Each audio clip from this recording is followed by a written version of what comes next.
you know? And so that middle one that had like a happy birthday with some of like the decoration, that bitch was a cavity. It was like your parents saw you eat it and they're like, $500. There it goes.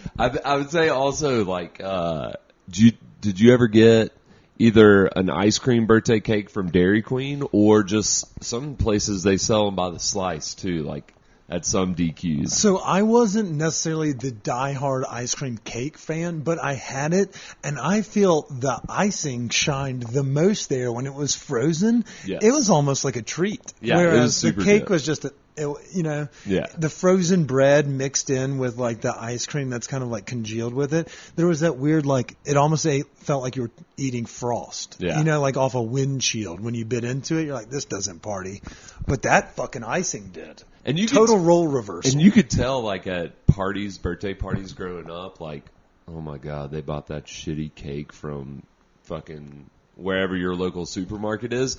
Because, like, the birthday cake you get at supermarkets is awful. Like, I would much prefer an ice cream sandwich, which was usually readily available at birthday parties.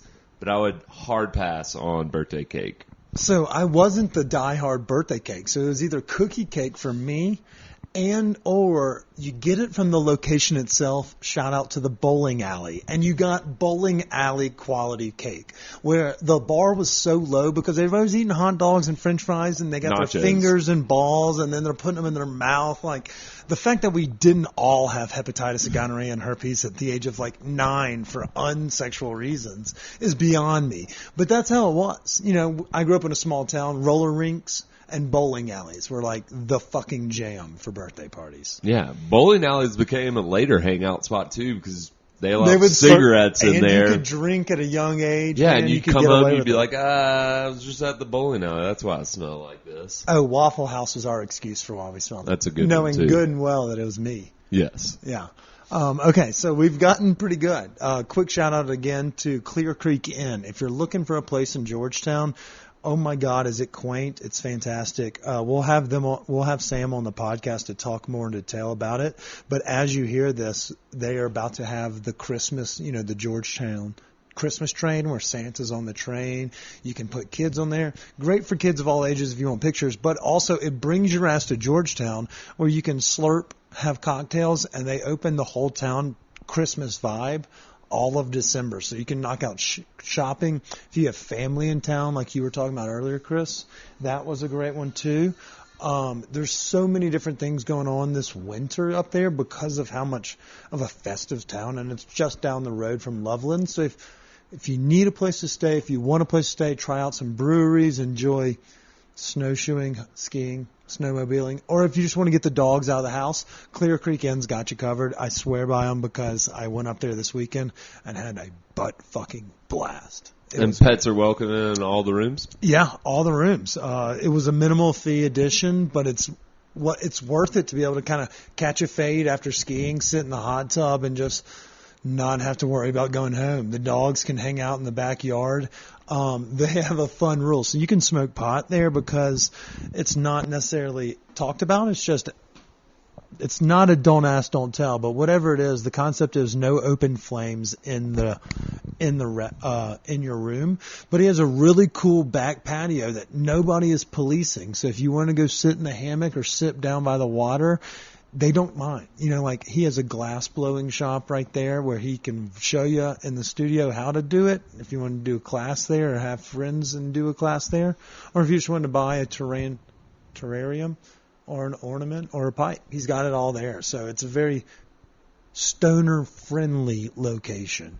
I followed along with some of your happenings this weekend. It did look cool. It's really neat. It's just a neat place. It was a great place for a romantic getaway, but if you and like friends want that, like the couch pulls out into a double.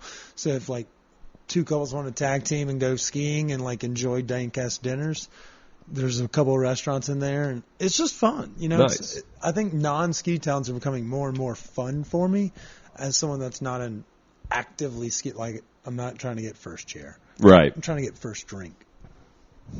That's our new T-shirt. I'll meet you for first drink, not first chair. I like that. Yeah. Before we go, we'll have an episode this Thursday. This guest we have coming up is a fantastic conversation. I think it probably went 40 or so minutes, but it was fucking fantastic. Insightful, kind, very humble. He's just a really cool cat. So Yeah. Without further ado, here is Chef Oscar Padilla. Super cool guest today. Hell yeah, we do. This is actually a follow-up after we had a dank-ass dinner, and we got to know more. We usually shit on this neighborhood, but we've actually turned, and we've become fans of it, and it started with this restaurant that we're coming to you today from.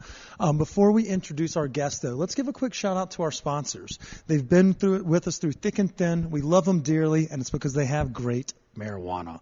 I want to give a shout out to our friends over at Cali's Cannabis. This week, like everybody else that's been hunting, they had that Green Dot Lab, some of those rare exclusive flower drops, and of course they have regular rewards and deals of the day. So Cali's can scratch any itch you may have in the Denver cannabis scene. I recommend you checking them out. They have 3 locations, Chris. They got one up in North Glen that's got everything you may need, from $20 carts up to the blue fruit from Green Dot Labs that goes quick at 108th and something like that. I don't know. It's the fucking burbs. And then you got the location at 31st and Larimer. That's what I'm going to call the bread and butter. It's right there in your party scene. If you're looking for a little head change before you go catch a good bar or a shitty bar, you got your options right there. Well, go ahead and get yourself a little bit elevated. Hit up that location in Rhino, or the 3rd location at Canosa Court, right off Federal. If you're trying to grab some tacos, street tacos, or Don Juan burgers, you can grab those, pick up a little flour right there, or, one of our favorite carts. Speaking of our favorite carts, let's give a shout out to our secondary sponsor, and that's our friends over at Seed & Smith. We talk about it all the time because we love the dart pen, but they don't stop there. They have fantastic pre-rolls that have won THC Cannabis Cup gold medals. They have fantastic wax. And then in their 2 locations, the location out near the airport. So for those that are listening coming in, hit them up on Oakland Street. That's Seed & Smith. They got everything you can need, including the regular players, all the dissolvables, the edibles, the soda pops, if that's your jam, and tinctures too. They've got something for everybody.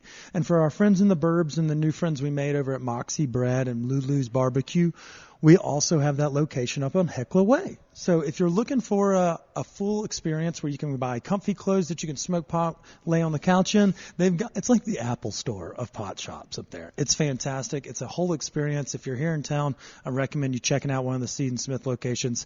Fantastic array of in-house grown products, as well as the full gambit of all the usual players. Whew. Well done. Thank you, sir. Thank you, sir. All right, back to the episode at hand. We're coming back to you from Toro Latin Kitchen. Chris and I were here for Dias de la Muertas. I fucked that up, but it's all right. I'm from. There we go. Chris has been to Mexico City, so he'll have a little bit more insight into this. But today we're sitting down with the head chef, Oscar Padilla. Did I say that right? Yeah. Fuck yeah. All right. I was 1 for 2. Yeah. Oscar Padilla. I tried. I'm getting better. Chef Oscar comes to us. He's worked with the Richard Sandoval restaurant group for a long time. He's helped them launch campaigns across the country. But what he is definitely known for is serving up excellence right here in the heart of douchebag country, which is Cherry Creek, Colorado. Epic food, Chris. I'm fired to learn more about it. Yeah, at first I was like, maybe we were just so low on the bar that anything would have surprised us, but I just like some of these tasty dips. And dude, it's still good. So everything from happy hour specials all the way through the winter menu, which we're going to talk about with Chef Oscar, it's exceptional. Swing on through here, try it out. It's a perfect date night spot, or if you are in the wearing a collar business, probably a great place to bring clients or things of that nature. Definitely recommend it. All right. Chef Oscar, how are you today? Amazing, my friend. It's an amazing day for me. And you? Man, I'm having a fantastic day. It's about to be a lot of fun. We like to start every episode the same way, and that's when I start eating chips and hand off the mics to Chris. So, Chris, go ahead. Do the honors. All right. I'm sure I'm almost 100% sure on his answer. But Oscar, are you a transplant or a native Colorado?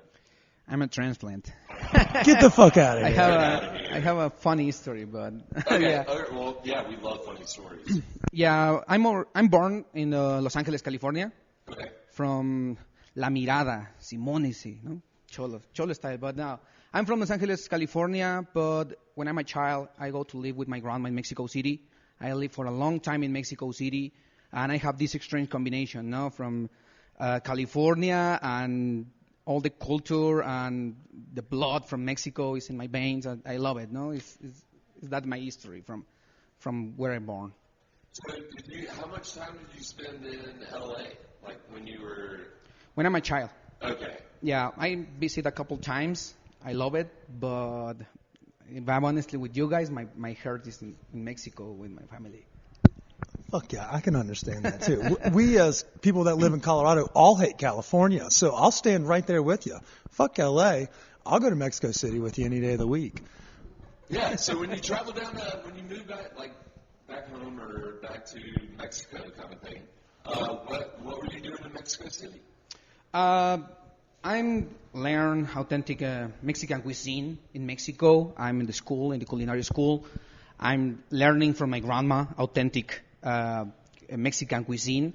Then I have the opportunity to receive a new job in New York with Chef Richard Sandoval. The huge opportunity for me is when I'm coming back, almost 8-9 years ago, and working for a couple of years with Richard in New York. He's offered me a new opportunity to open and change the menus in Denver. When I come to Denver, I need to be so honest. I feel like a bored my first week in Denver, because I'm coming from two big cities, the life is fast.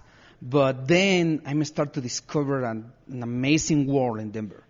People is so nice, the city is clean, the ingredients, the food, all the things that are around Denver, the mountains, the rivers. Oh my God, now I'm in love. I don't want to move anywhere.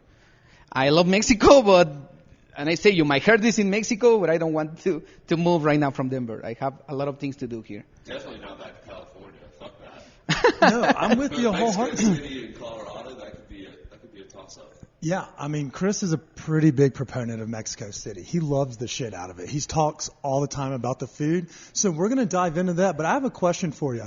At such a young age, how did you get Richard's, eye of attention? Did you make him some dank food, or was it like an application through online? No, that is another interesting situation. Tell us I'm about trying it. to find the next step in my career. Uh-huh. Somebody recommended me to another person, but per accident, this guy sent my CV to Richard in some miscommunication in an email. He discovered me and he said, "Oh no, I don't want this guy going to work with these guys. No, I want it for me." And he's called me and offered me the position. Get out of now here! So a mistaken email? Yes. He was and like, he's "No." still me. He's like, "Oh no, I want this guy." That feels like one of those baseball things, like A-Rod going to Texas or something like that. That's a fucking. And, that's how you knew that you were, destined to work in this field, you were, working with Richard. Now you've helped him build what we'll call an empire, because it's like that of Alexander the Great. And that y'all been all over the world. Was that before or after? When did you get the keys to the car? I'm coming to start to make new recipes, new style of modern Mexican food in his restaurants. And then he's offered me the opportunity to open and training in different new concepts with him. And I'm start with a new position of culinary trainer. And I have the opportunity to travel with him to open restaurants in Dubai, Qatar, Costa Rica, a couple parts of Mexico, and different states in the United States. And it's when I start my adventure with him, And now I have almost 9 years working in Richard Sandoval Hospitality. It's an amazing honor. I'm so happy. I'm proud to that decision, long time ago. Damn, I wish somebody would misslip an email that made me look really cool to somebody. I'm going to just start sending off emails that be like, here's Chris's resume. Y'all are going to fucking love him as the head of your insert whatever department, and just see what we get out of that, Chris. And I say you something funny. It's another funny history. When he's contact me, he say me, "Oscar, I see your resume is amazing. Are you interested to come to work in another place, another city or something? Let me know if you are interested." I say, "Yes, of course." say me what cities in Mexico are available, Mexico City, Cancun, Cabos, and he sent me back an email and he said, no, I'm asking you want to travel to Japan or Dubai or New York? And for me, it's like, oh my God, okay. Be like, shit, I'm